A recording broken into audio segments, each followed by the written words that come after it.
예, 지금 제가 열왕기상 17장 말씀 전하고 있는데, 제가 지난주에 제가 그 17장 8절에서 24절 중에 그 반의 말씀을 가지고 전했습니다. 그래서 시대에 아합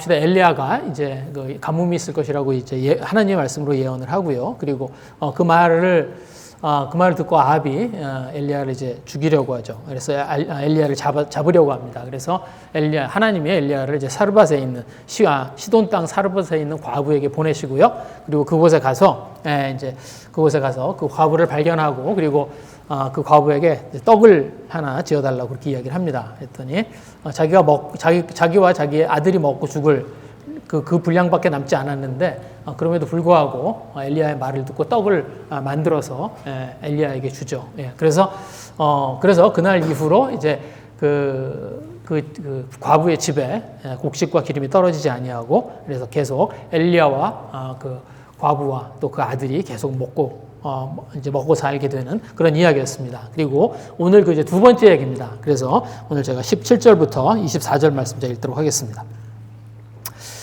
이 일 후에 그 집주인이 되는 여인의 아들이 병들어 증세가 심히 위중하다 숨이 끊어진지라. 여인이 엘리야에게 이르되 하나님의 사람이여 당신이 나와 더불어 무슨 상관이 있기로 내 죄를 생각나게 하고 또 내 아들을 죽게 하려고 내게 오셨나이까.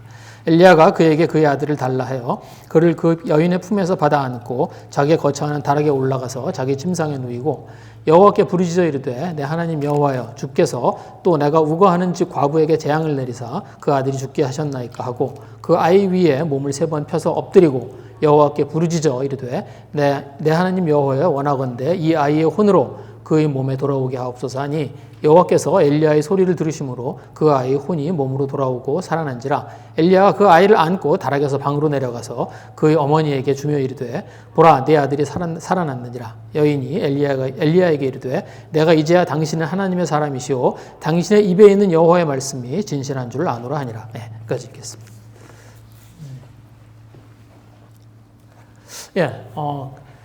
하나님이 이제 엘리야를 보내시고요. 그래서 엘리야 그리고 그 사르밧 과부의 집에 계속 곡식이 끊어지지 않게 하시죠. 그래서 사르밧 과부와 엘리야와 그리고 그 아들이 이제 계속 하나님이 주시는 곡식과 그리고 기름을 가지고 계속 이제 가뭄 가운데도 굶어 죽지 않고 계속 살게 됩니다. 그런데 사르밧 과부에게 중한 병이 생겨요. 그래서 오늘 이 말씀은 이제 엘리야가 그 죽은 사르밧 과부의 아들을 이제 엘리야가 살려내는 그런 이야기입니다. 근데 이제 이런 이야기를 읽으면 일단 이제 의문이 생깁니다. 그렇죠? 저희들한테 의문이 생겨요. 그래서 간절히 기도하면 그러면 죽은 사람이 살아날 수 있나요?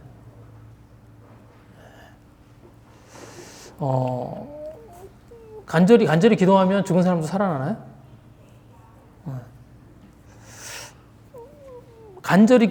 저희들이 간절히 기도하지 않아서 기도가 이루어지지 않나요?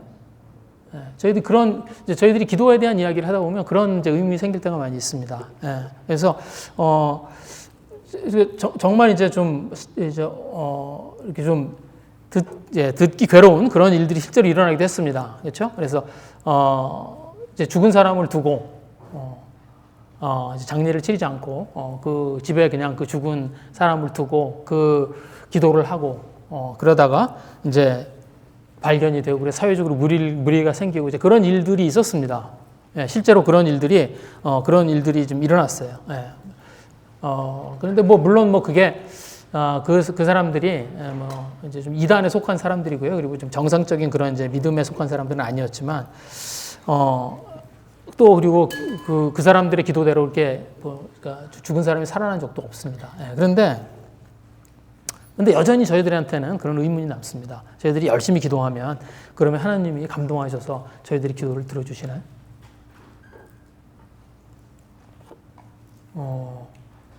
그래서 저희들이 열심히 기도하지 않아서 저희들이 기도 응답을 받지 못하는 것이고 그리고 저희들이 원하는 것도 이루어지지 않는 건가요? 죽은 사람을 위해서 기도해서 죽은 사람을 살려달라는 기도는 좀 수위가 높으니까 그냥 수위를 좀 낮추죠. 수위를 좀 낮춰서 시험을 잘 보게 해달라든지 뭐 아이들의 병을 낫게 해달라든지, 뭐 아니면 뭐 좋은 학교에 들어가게 해달라든지, 예. 뭐 직장을 잡게 해달라든지, 예.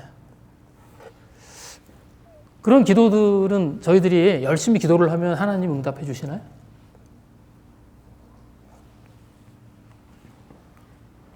기도해 보셨죠? 그런 거 기도해 보셨죠? 기도해 보니까 어떠세요? 하나님 들어주세요?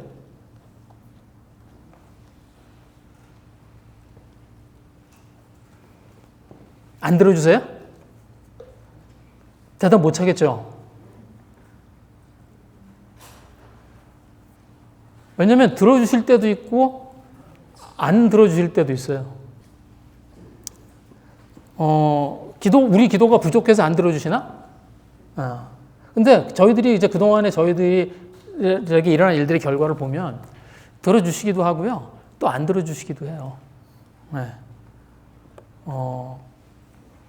그래서 저희들이 하는 기도의 응답이 저희들이 열심히 기도를 한다고 이루어지는 것 같지도 않고요. 또 저희들이 열심히 기도하지 않아서 그게 안 이루어진다고 그렇게 생각하기도 어렵습니다. 네.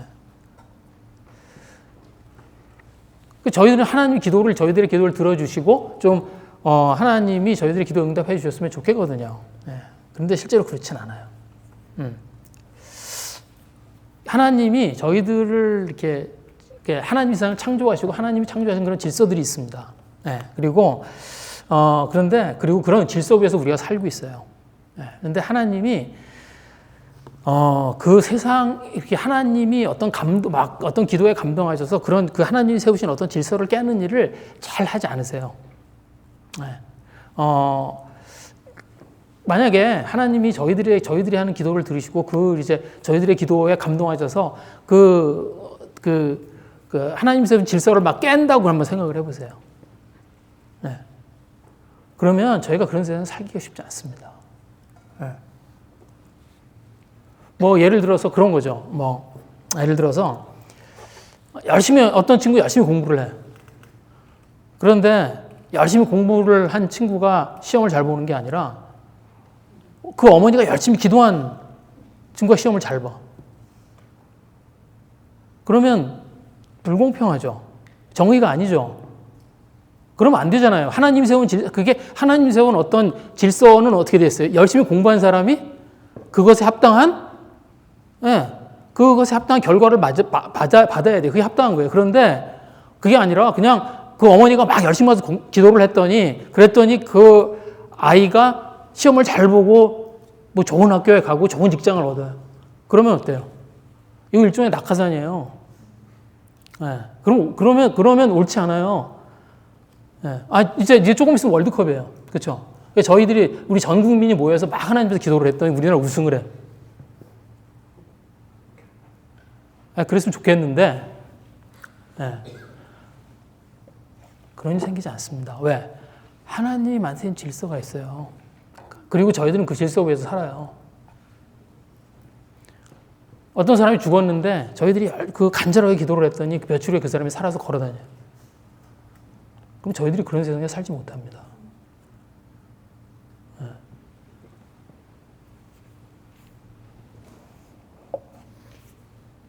그래서 하나님이 세우신 질서를 하나님이 그렇게 무너뜨리거나 그렇게 하지 않으세요. 그래서 저희들이 어떤 때는 답답해요. 그죠?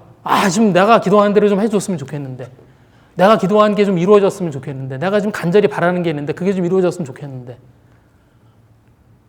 근데 그 일이 잘 안 이루어져요. 왜? 하나님이 그 질서를 잘 깨지 않으십니다. 오늘 여기 하나님이 사르밧 과부의 아들을 살리시거든요. 그런데 구약 성경 그 몇천 년의 기록 가운데 죽은 사람이 살아나는 게 딱 2번 있습니다. 언제냐면 이 사르밧 과부의 아들이 살아나는 것. 그 다음에 또 한 사람은 엘리사가 수넴 여인의 아들을 살리는 거예요. 그거 딱 2번이에요. 그러니까 몇천 년의 역사 가운데 그 딱 2번, 2사람이 죽은 사람이 살아나는 것밖에 없습니다. 그 다음에는 없어요. 그런데 그 수천 년의 그 구약 시대 역사 가운데 얼마나 많은 사람들이 죽은 사람이 살기를 원했겠어요. 얼마나 많은 죽음이 있었겠어요, 그 안에. 그리고 그들을 위해서 기도한 얼마나 많은 사람이 있었겠어요. 그런데 죽었다가 살아난 사람이 딱 두 사람이에요. 사르밧 과부의 아들과 수넴 여인의 아들. 그리고 그 일도 언제 일어나냐면 그 일이 일어나는 때가 딱 이때입니다. 그러니까 그 긴 시간들 가운데 엘리야가 사르밧 과부의 아들을 살리고요. 엘리사가 수넴 여인의 아들을 살리고 그 두 번이에요. 딱 요 시기예요. 그러니까 아주 제한된 시기에 일어난 아주 예외적인 일이에요. 언제예요? 이스라엘이 영적인 암흑기일 때입니다. 이스라엘이 가장 영적으로 어두웠던 시기에 일어나요. 그래서 아마도 이스라엘이 가장 영적인 암흑기에 그때 하나님이 계시하신 그런 일이었을 거라고 그렇게 짐작을 합니다. 네, 그것도 불분명해요. 왜 하나님이 그 두 사람을 살리셨는지 몰라요, 정확하게. 그렇잖아요.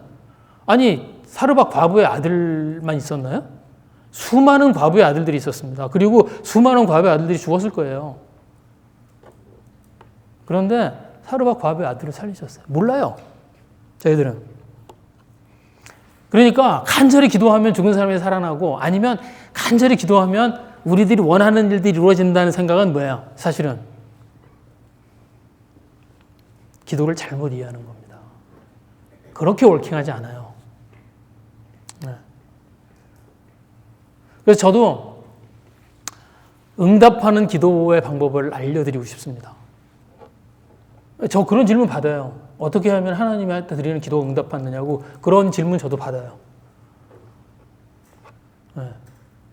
근데 목사가 모른다고 그럴 수는 없잖아. 그러니까 이제 잘 대답을 해요. 이제부터 제가 드리는 말씀하고 비슷한 이야기를 합니다.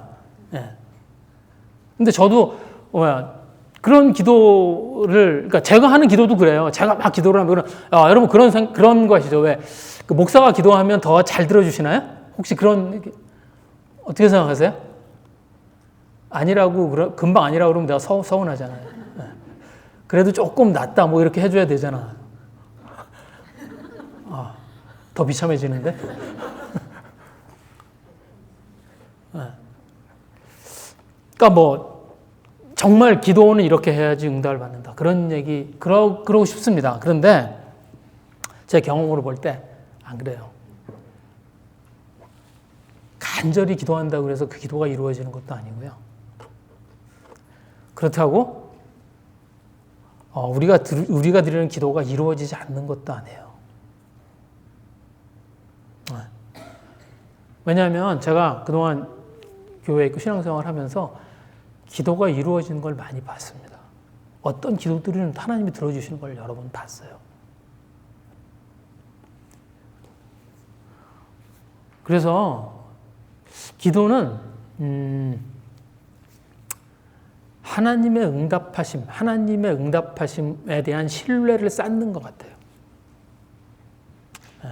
그게 응답이 되느냐, 응답이 안 되느냐의 문제가 아니라 저희들이 기도를 하면서 점점 하나님이 하시는 그 응답의 선하심을 저희들이 믿어드리게 되는 것 같아요. 마치 이런 것 같아요. 여러분들 어린 아이가 와서 요구를 하잖아요. 부모한테. 와서 요구를 합니다. 뭐 해달라고 그러고 뭘 요구해요. 그런데 어떤 것들은 해줘요. 어떤 것들은 안 해주세요. 그렇죠? 다 해달라는 다 해줘요? 그래요? 아니에요. 뭐 저도 어렸을 때 저희 어머니한테 가서 이야기하면 어머니가 해주시는 것도 있어요. 근데 어떤 건 안 해주세요. 안 해줄 이유가 하나도 없는 것 같은데 안 해주세요. 그런 것들도 있습니다. 네. 그런데 시간이 지나서 제가 점점 철이 들고 이해를 하게 되면서 어떻게 돼요? 그게 이해가 돼요. 왜 그 기도를 안 들어주셨는지, 왜 내가 원하는 것들을 어머니가 안 주셨는지 그게 이해가 돼요. 근데 기도가 꼭 그런 것 같아요. 기도가. 저희들이 기도하는 것이 저희들은 정말 큰 원함이 있는데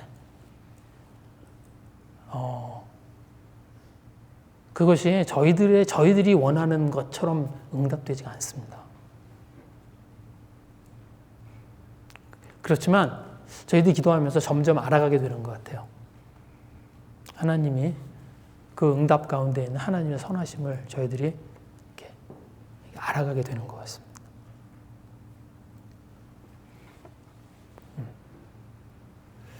오늘 이 말씀에 보면 사르밧 과부의 아들이 병에 걸려서 죽어요. 그래서 이제 17절의 말씀입니다. 2일 후에 그 집 주인 되는 여인의 아들이 병들어 증세가 심히 위중하다가 숨이 끊어진지라. 그리고 과부가 이것 때문에 큰 충격과 그리고 슬픔에 빠집니다. 그래서 18절의 말씀이에요. 여인이 엘리야에게 이르되 하나님의 사람이여 당신이 나와 더불어 무슨 상관이 있기로 내 죄를 생각나게 하고 또 내 아들을 죽게 하려고 내게 오셨나이까. 이 여자가 그 아들의 죽음 앞에서 두 가지 감정을 드러냅니다. 그렇죠? 뭐예요? 첫 번째는 당신이 나와 더불어 무슨 상관이 있어? 무슨 말이에요? 도대체 나한테 왜 이런 일이 일어나게 했냐는 겁니다. 도대체 왜 나한테 이런 일이 일어나게 했냐는 거예요. 하나님에도 원망이에요. 나하고 무슨 상관이 있어서 나한테 어떤 내가 시키는 대로 했잖아. 그렇잖아요. 지금 이 과부 입장에서 그렇죠. 엘리야가 찾아와서요. 엘리야가 그 남은 떡, 그저 남아 있는 그 곡식 가지고 떡을 만들어 달라고 해서 그 엘리야가 그렇게 했어요. 그래서 그거 과부가 그렇게 했어요. 그래서 그 엘리야한테 주었습니다. 하나님 말씀 시키는 대로 내가 했잖아요. 그런데 왜 도대체 나한테 이런 일이 생기게 하냐는 거예요. 과부가 이런 어려움들이 생겼을 때 과부의 마음, 이 사람의 마음에서 나온 원망이죠. 내가 뭘 잘못했는데 이런 일이 생기냐는 거죠. 그런데 또 하나의 감정이 생깁니다. 여기 내 죄를 생각나게 하고, 그렇죠? 그렇게 되어 있습니다. 18절에 보시면 내 죄를 나와 더불어 무슨 상관이 있기로 내 죄를 생각나게 하고, 자기의 죄로 인해서 생긴 것 같은 자책감이에요. 뭔가 나한테 잘못이 있어서, 뭔가 내가 죄가 있어서 이런 일이 생겼겠지. 내가 뭔가 잘못한 것이 있어서 그것이 하나님이 나한테 이런 어려움을 갖도록 하셨겠죠. 그래서 이런 어려움들이 생기면 저희들한테 그런 사람들한테 찾아오는 아주 굉장히 쉽게 빠지는 마음이 이겁니다. 뭐예요? 원망과 자책이에요. 한편의 원망, 또 다른 편의 자책입니다.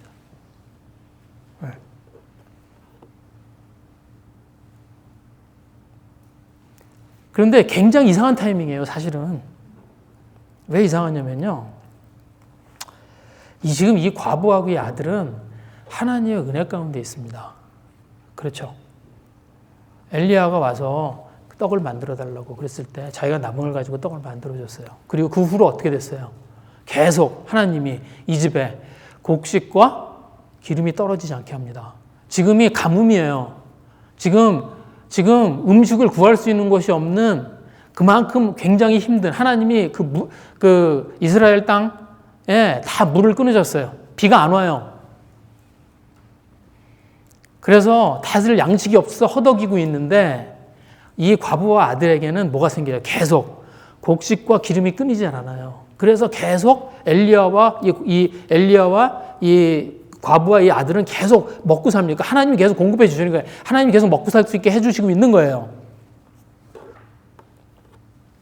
그러니까 하나님이 이들과 함께 하시는 것들을 계속 경험하고 있는 거예요. 그런데 그 중에 병에 걸리고 죽게 된 거예요. 하나님이 함께 하시면 좋은 일이 있어야지. 하나님이 지금 함께 하시면, 하나님이 지금 이 집에 함께 하고 계신데, 그럼 하나님 이 집에 함께 계시면, 그럼 좋은 일이 생겨야지. 왜 아들이 갑자기 죽어?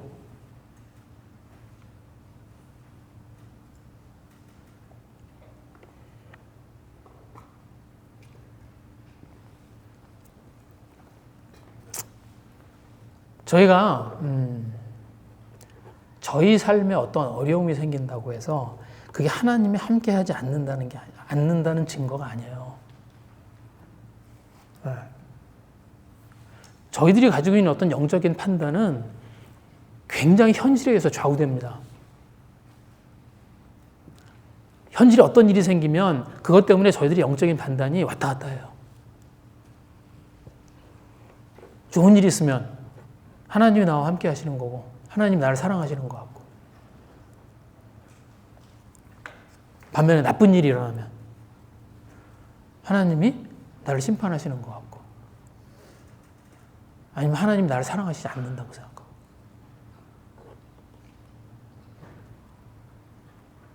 그래서 우리가 그런 거 잘해요. 어떤 거 잘하냐면 예를 들어서 우리가 뭘 이렇게 뭐 직장을 구한다든지 아니면 우리가 저희들이 원하는 뭐가 있으면 이런 얘기하는 거 좋아합니다. 하나님의 뜻이면 이루어질 거라고. 그렇죠? 그럼 그게 진짜 그게 되는 게 하나님의 뜻이에요? 맞나요? 제가 비극적인 얘기를 하나 해드릴게요. 그 전에 저희 교회에 다녔던 어떤 분이 있습니다. 오래된 얘기인데 건축 일을 하는 분이었어요. 근데 굉장히 잘했어요. 그래서 이제 졸업을 하고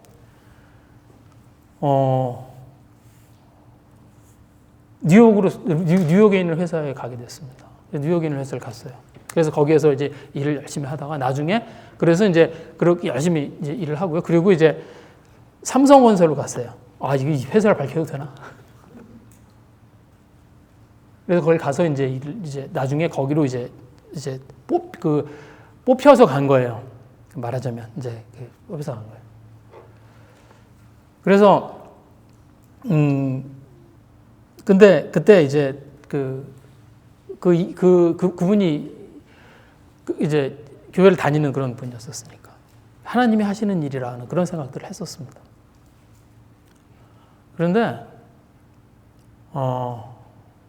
한국에서 하던 일들이 잘 안 됐어요. 근데 나중에 그 고민과 고민하다가 우울증이 생기고 그래서 나중에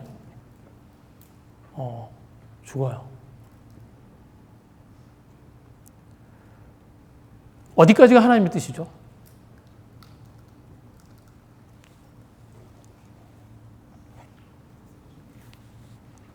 저희들은 어떤 현상이 잘 되면 그러면 그건 이제 하나님의 뜻이고 어떤 일이 잘 되지 않으면 그러면 그건 하나님이 원하시는 게 아니라고 생각해요.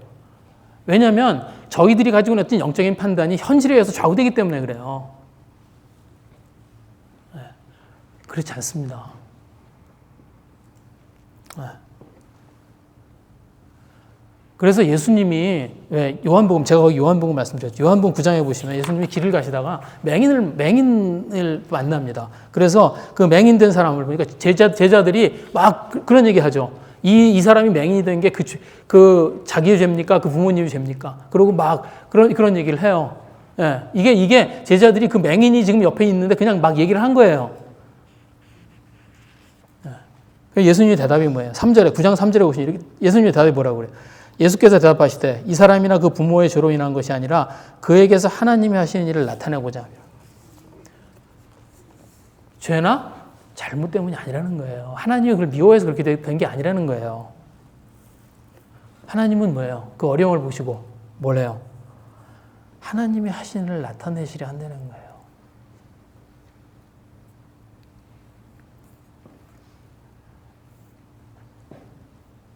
우리들이 가지고 있는 어떤 어려움들을 바라본 하나님의 눈이고 하나님의 마음이라는 겁니다. 이게 무슨 말이에요? 우리는 현실을 바라고 현실의 어떤 상황들 때문에 저희들이 자책에 빠지거나 원망을 하게 됩니다. 예, 그리고 그냥 거기에 이렇게 머물러 있으려고 그래요. 하나님 그렇지 않다는 거예요. 하나님은 뭘 바라봐요? 과거를 바라보시는 분이 아니라는 거예요. 하나님은 뭘 바라보세요? 앞으로를 바라보는 분이라는 거예요.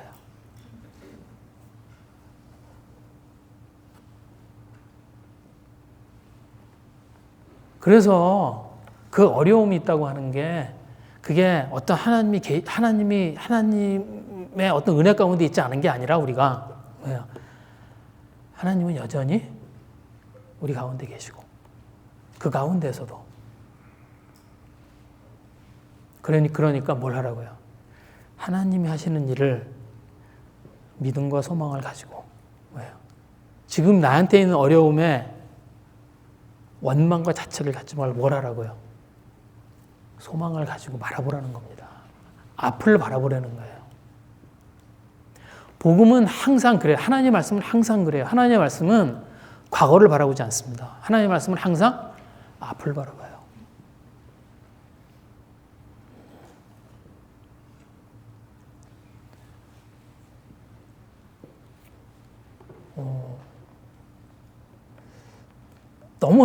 너무 저희들이 하고 쉬운 실수입니다. 저희들에게 생기는 어떤 어려움이 생기면 그냥 거기에 이렇게 매몰되고요. 그것 때문에 생기는, 그래서 자꾸 앞을 바라보지 않으려고 그래요. 하나님은 하시려고 하는 일이 있는데, 저희들의 마음은 거기에 이렇게 합하지를 못합니다. 그러지 말라는 거예요.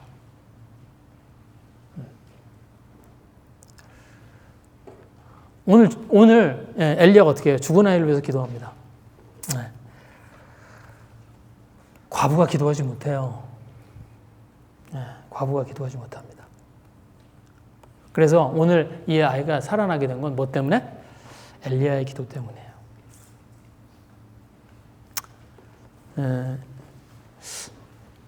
누구를 위한 응답이었을까요? 이 엘리야가 기도를 해서 아이가 살아납니다. 가장 큰 수혜자는 누구예요? 과부. 죽었던 아들이 살았으니까. 그런데 이 사건을 통해서 진짜 하나님을 경험한 사람은 누구예요? 엘리야예요. 현실에 있는 상황이 저희를 하나님을 경험하게 해주는 게 아닙니다.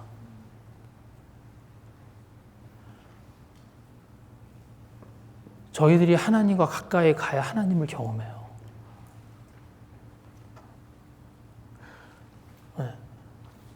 근데 오늘 이제 엘리야의 기도를 보면 이제 이상한 행동을 합니다. 그래서 이제 엘리야의 기도를 보면 좀 이해가 되지 않는 그런 행동을 해요. 21절에 보시면 이렇게 되어 있습니다. 21절에 이제 아이를 위해서 이제 엘리야가 기도를 해요. 근데 이렇게 하죠. 그 아이 위에 몸을 3번 펴서 엎드리고 여호와께 부르짖어 이르되 내 하나님 여호와여 원하건대 이 아이의 혼으로 그의 몸이 돌아오게 하옵소서.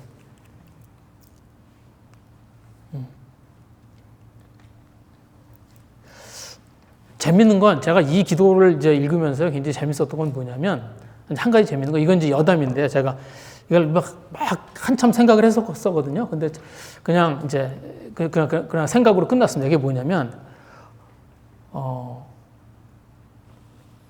그 아이의 혼으로 그 몸에 돌아오게 하옵소서. 그러니까 아마 뭐죠? 그러니까 생명에 대한 이야기들을 아마 이렇게 생각했던 것 같습니다. 이 얘기를 하면 좀 길어져서요, 제가. 그런데 이상한 행동을 해요. 어떤 행동이냐면 이 엘리야가 그 아이의 몸에 이렇게 엎드려요. 그렇죠? 그 아이를 위해서 어떻게 하냐면 그 아이 위에 몸을 3번 펴서 엎드려요. 3번을 합니다. 그래서 그런데 이게 굉장히 오해하기가 쉬워요, 저희들이 이걸 보면. 그러니까 죽은 자를 위한 기도는 이렇게 하나? 왜냐하면 제가 나중에 이제 열왕기하 4장에 보시면 엘리사 하는 기도가 있습니다. 엘리사가 수냄 여인의 아들을 살릴 때 똑같이 해요. 그래서 제가 거기 열왕기하 말씀드렸는데 이렇게 합니다. 열왕기하 4장 34절에 보시면 아이 위에 올라 엎드려 자기 입을 그의 입에 자기 눈을 그의 눈에 자기 손을 그의 손에 대고 그의 몸에 엎드리니 아이의 살이 차차 따뜻하더라. 그렇죠? 어떻게 해요? 가서 눈에 눈을 대고 입에 입을 대고 손에 손을 대고 그렇게 엎드려요. 그러니까 사실은 똑같이 하는 거예요. 지금 보시면 그 아이 위에 몸을 펴서 3번 엎드리잖아요. 엘리야도 그렇게 하잖아요. 근데 엘리사와 엘리야 똑같이 해요. 그래서 이걸 잘못 읽으면 저희들이 굉장히 오해하기 딱 좋게 썼어요. 성경이. 그래서 죽은 자를 위해서 기도할 때는 그 위에 가서 엎드려서 해야 되나? 그런 생각을 하게 됩니다. 그런데 사실은 이제 그런 건 아니에요. 그러니까 그렇게 오해하기 딱 좋게 이렇게 기록을 한 것 같아요. 그런데 엘리야가 했던 기도의 핵심은 그게 아니라 사실은 20절의 말씀입니다. 20절에 이렇게 돼 있어요. 여호와께 부르짖어 이르되 내 하나님 여호와여 주께서 또 내가 우거하는지 과부에게 재앙을 내리사 그 아들이 죽게 하셨나이까. 엘리야가 과부를 위해서 기도해요. 그런데 뭐라고 어떻게 기도하냐면 엘리야가 기도하는 모습을 뭐라고 그러냐면 부르짖어 이르되 이렇게 얘기합니다. 엘리야가 어떻게 했다는 거예요? 하나님 앞에 울부짖었다는 거예요.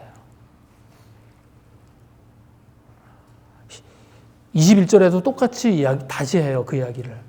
21절에도 몸을 3번 엎드리고 그 다음에 어떻게 해요? 여호와께 부르짖어 이르되.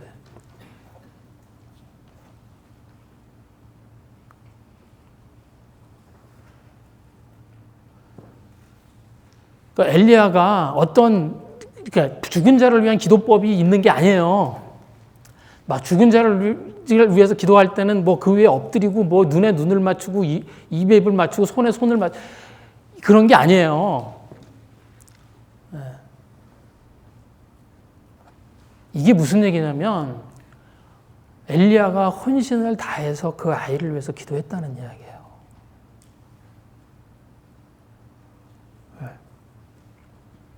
여기 20절에 보시면 이렇게 되어 있습니다. 주께서 또 내가 우거하는 집 과부에게 재앙을 내리사. 주께서 또 하나님이 언제 그렇게 했어요? 언제 재앙을 내리는데 또 재앙을 내려요? 이게 무슨 얘기입니까? 엘리야가 이 과부에게 감정이입이 되어 있는 거예요. 이 과부에게 어떤 재앙이 있었어요? 남편이 죽는 재앙. 그렇죠. 이미 이 과부는 남편이 죽어서 그냥 아들을 데리고 혼자 사는 거예요.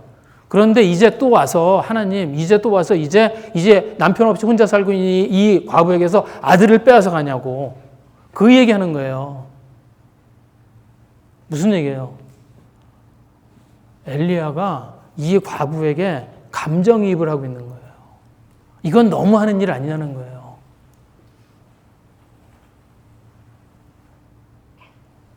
무슨 말이에요? 엘리야가 정말로 이 과부를 불쌍하게 여기고 있습니다. 3번을 그렇게 했다고 그러죠. 뭐야? 엘리야가 혼신의 힘을 다해서 과부를 위해서 기도하고 있는 거예요.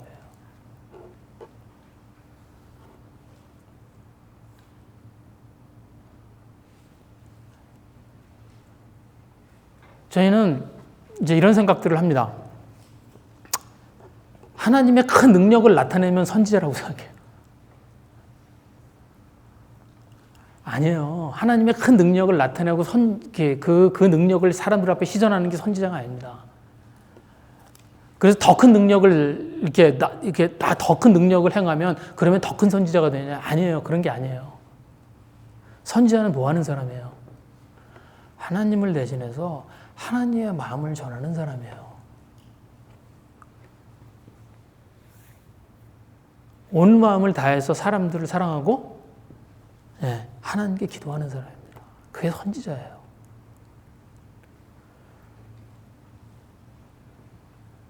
가장 큰 선지자가 누구예요? 그래서 예수님이에요. 예수님이 오셔서 사람들을 그 많은 기적들을 행하셨지만 예수님이 하셨던 가장 큰 일이 뭐예요? 사람들을 사랑하시고 그들을 위해서 십자가에서 죽으신 거죠.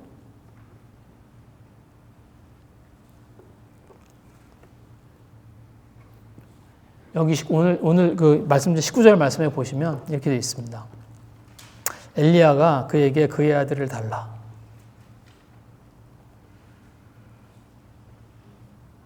그를 그 여인의 품에서 받아 안고 자기가 거처하는 다락에 올라가서 자기 침상에 누워요. 그래서 아들을 달라. 그리고 그 아이를 자기 침상에 눕히는 이야기가 나옵니다. 우리말 성경에는 뭐라고 되어 있냐면 그의 아들을 달라 이렇게 되어 있어요. 근데 원어 성경은 이렇게 되어 있지 않습니다. 직설법으로 되어 있어요. 내 아들을 내게 달라 이렇게 되어 있습니다. 무슨 말이에요? 과부의 문제를 엘리야가 자기 문제로 만든 겁니다. 자기 자신의 문제가 되어서 하나님 앞에 가지고 간 거예요.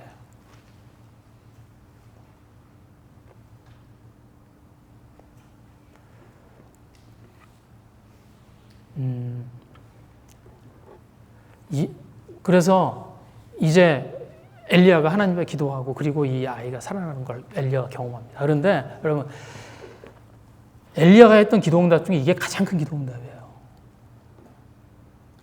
다음 장에 가면 이제 18장에 가면 이제 엘리야가 바알 선지자들하고 싸우는 내용입니다. 이게 아주 유명한 얘기죠. 그렇죠? 갈멜산에서 이제 그 바알 선지자 엘리야가 바알 선지자 450명 그리고 그 아세라 선지자 400명 그래서 그 850명과 대결을 해요. 그죠? 그 갈멜산에다가 제단과 그리고 그 위에 송아지, 그러니까 제물을 올려놓고 그리고 내기를 하죠. 어느 신이 불을 내려서 이 제단을 태우는지 내기를 하자고 그럽니다. 그래서 거기에 850명의 그 바알 아세라 선지자들과 엘리야 혼자 서서 대결을 해요. 그래서 바알과 그 아세라 선지자들이 막 자기 몸에 상처를 내면서 막 그 기도를 합니다. 그런데 결국 안 내려와요, 불이. 그런데 어떻게 해요? 엘리야가 하나님 향해서 기도하고 그리고 불이 내려와서 싹 태워버리죠. 그래서 그 제단에다 어떡하라고 그래요? 그 하기 전에 엘리야가 물 부라고 그러잖아요. 제단을 그냥 두지 말고 거기에 물 갖다 부라고, 불 붙지 않게. 물 다 부라고. 그래서 물에 촌박 젖어 있는 걸 하나님한테 기도해서 하나님이 불을 내려서 그걸 다 태워버립니다. 엘리야 하면 떠오르는 가장 큰 사건이에요, 저희가. 그렇죠. 하늘에서 불을 내려요. 엘리야가 어떤 선지자야? 하늘에서 불을 내리는 선지자야. 그런데 과부의 아들을 살린 게 불을 내린 것보다 더 클까요?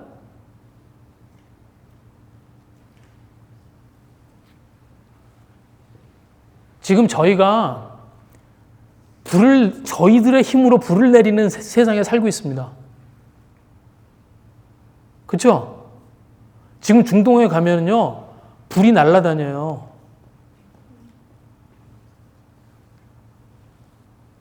지금 불을 내리는 건 어렵지 않아요. 이제 저희들이 사는 시대는 하늘에서 불 내리는 거 하나도 어렵지 않습니다. 우리나라가 굉장히 잘 만들어요. 하늘에서 불 내리는 거. 죽은 사람 살리나요? 죽은 사람 살리나요? 보신 적 있어요? 차원이 다른 기적이에요. 이건 차원이 다른 기적이에요.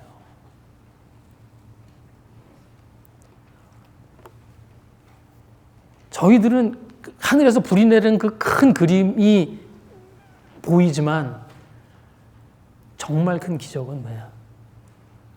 엘리야가 그 과부를 위해서 기도하고 그리고 과부의 아들이 살아난 겁니다.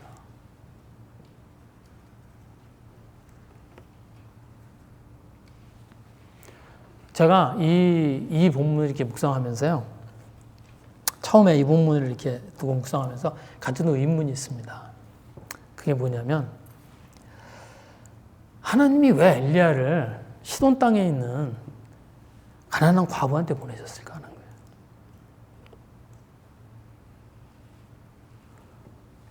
아합을 피해서 보낸 건데, 이스라엘 땅에 유력한 사람도 많고요. 먹고 살 만한 사람도 많고요. 그 보내면 되잖아요. 거기한테 보내면 되잖아요. 그런데 이스라엘에서 가장 큰 선지자를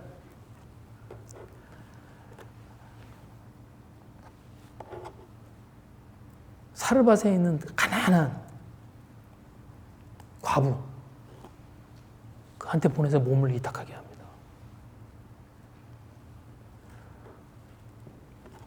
과부 살리려고? 네. 그렇죠. 엘리야가 가서 어쨌든 엘리야와 과부와 아들이 이제 하나님이 주시는 곡식과 기름으로 먹고 살았으니까. 예. 과부가 하나님을 경험하죠. 그런데 엘리야는 이스라엘에서 가장 큰 선지자입니다. 엘리야가 백성들에게 말씀을 전하고요. 백성들은 엘리야의 말을 듣고요. 그리고 엘리야는 아합 왕한테 하나님의 말씀으로 경고하는 사람이에요.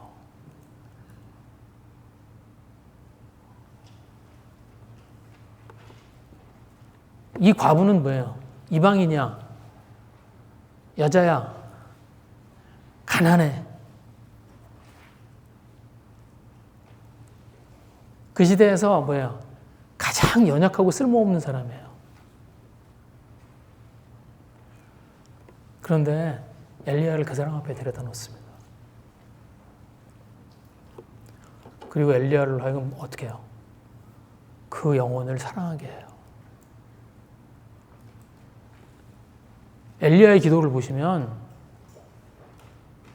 정말 이 사르밧 과부를 그 영혼을 정말 사랑해서 하는 기도예요.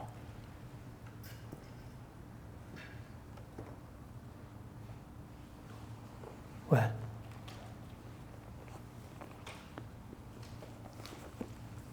제가 이런 생각을 합니다.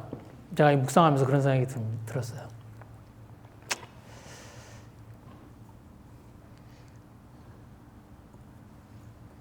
예수님을 믿고 시간이 지나잖아요. 그러면 신앙의 연륜도 생기고요. 교회 생활도 하는 법을 알게 되고요. 신앙생활도 어떻게 해야 되는지 알게 됩니다. 기도도 할 줄 알게 되고 말씀도 보면 이제 이게 어떤 말씀인지 어떻게 묵상해야 되는지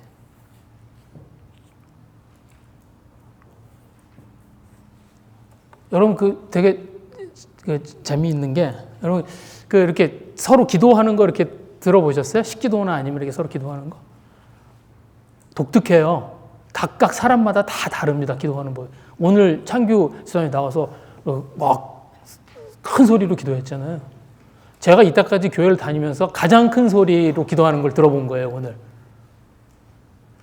결심을 하고 온 것 같아.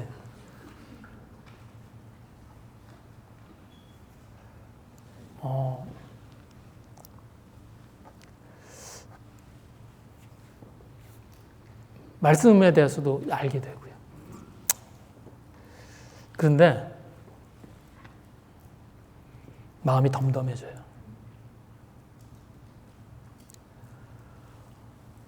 그리고 한 영혼을 위한 사랑과 관심이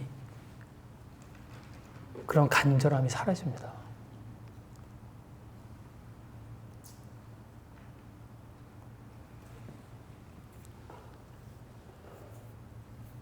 선지자만의 문제가 아니죠. 목사만의 문제가 아니에요.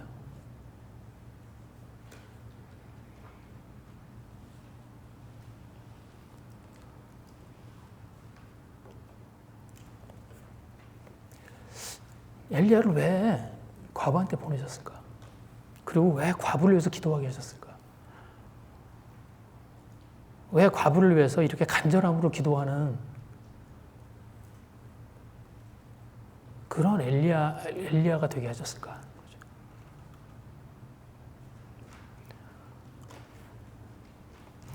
오늘 이 말씀이 24절 말씀으로 마무리합니다. 그리고 24절 말씀은 사르밧 과부의 이야기예요. 사르밧 과부가 이렇게 이야기합니다. 여인이 엘리야에게 이르되 내가 이제야 당신은 하나님의 사람이시오 당신의 입에 있는 여호와의 말씀이 진실한 줄을 아노라. 예, 여인이 엘리야에게 한 이야기예요. 그렇죠? 예, 아들이 살아나는 것을 보고 놀랐어요. 그리고 감동했어요. 그래서 한 말이겠죠. 근데 제가 이 말씀 묵상하면서 하나님이 엘리야에게 하신 말씀으로 들렸습니다. 이제야 네가 나의 종이 되었다. 이제야 내가 내 말의 진실함을 전할 수 있는 사람이 되었다.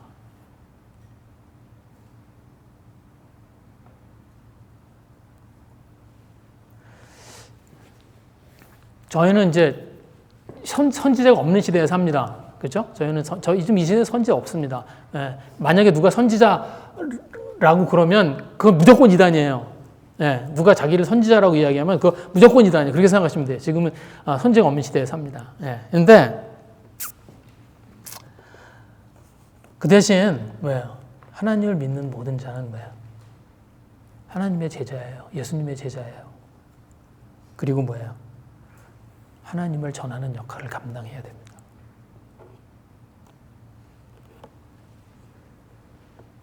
저희가 하나님이 저희들에게 바라는 마음이 무엇일까 생각을 합니다. 하나님이 엘리야에게 원하는 마음이 무엇이었을까? 큰 능력? 정말 능력 있는 어떤 말씀?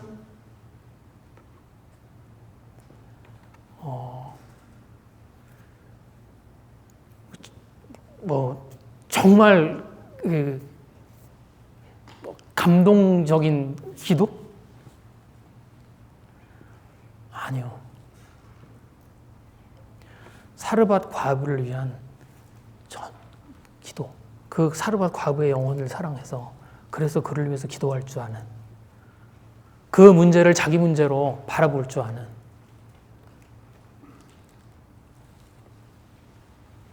그런 자가 되기를 원하시는 거죠.